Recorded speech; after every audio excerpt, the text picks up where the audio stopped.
Most people did not meet artificial intelligence in the laboratory. We met it in a small box on a screen, with an invitation to ask almost anything. A question went in, an answer came back. It felt effortless, almost weightless. But the cloud was never weightless. Every answer came from somewhere. From enormous buildings filled with servers, drawing electricity, consuming water, producing heat, and operating through the night. And now, that machinery is arriving beside farms, homes, and neighborhoods. The AI backlash did not begin when people stopped believing in technology. It began when technology started changing the places they call home.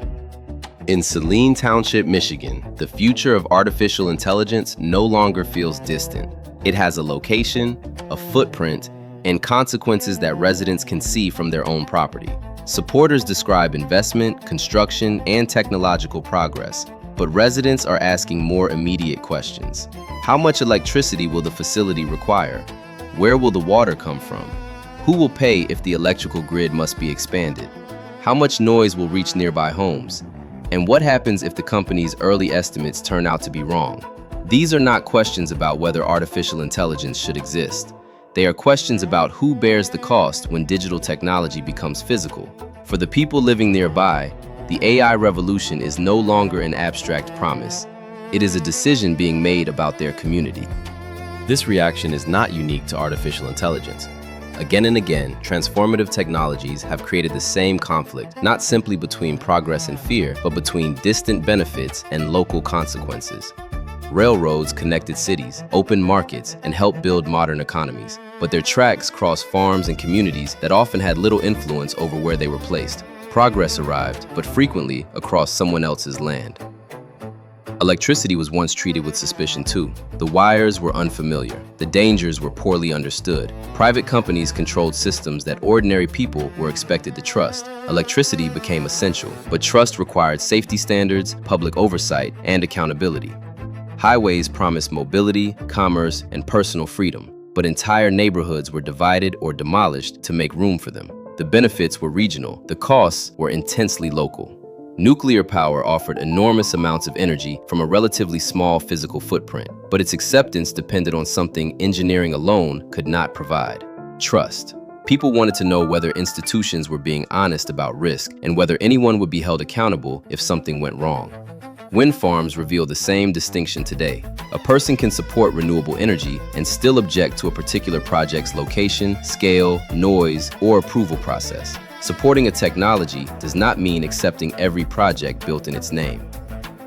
For years, the internet appeared to escape this pattern. Its infrastructure remained mostly invisible. The cables, server farms, substations, and cooling systems existed somewhere beyond ordinary view. We called it the cloud and almost forgot that it occupied land. Artificial intelligence has made that infrastructure visible again. The internet is no longer simply entering our homes. Its physical machinery is moving into our communities. Opposition does not always have to end with cancellation. Sometimes it becomes negotiation, but that can happen only when communities are given meaningful influence before the most important decisions have already been made.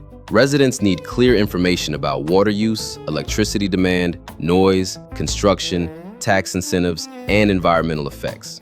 They need independent studies, not only estimates supplied by the company building the project, and any protections offered to the community must be measurable, enforceable, and public. That could include limits on noise, protections against utility costs being shifted onto residential customers, independent monitoring of water and electricity use, defined construction hours, and agreements requiring the company to contribute directly to the community carrying the burden of the project. Transparency does not guarantee agreement, but secrecy almost guarantees suspicion. When people believe their participation can genuinely affect the outcome, resistance can become negotiation, and negotiation can produce something that imposed progress rarely creates: trust.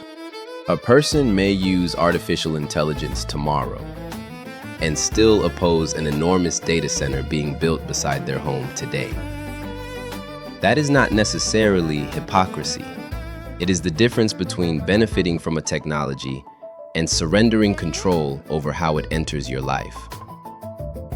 The future of artificial intelligence will not be decided only inside laboratories, corporate offices, or government agencies.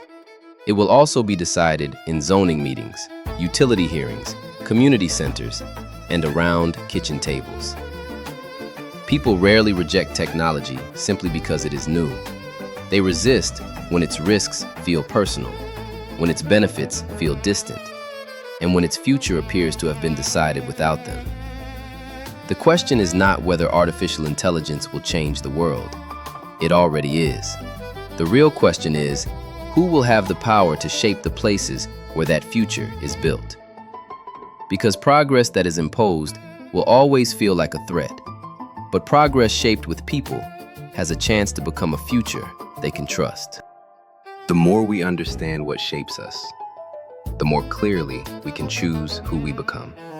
If this gave you something to think about, subscribe to The Human Blueprint and join me for the next film.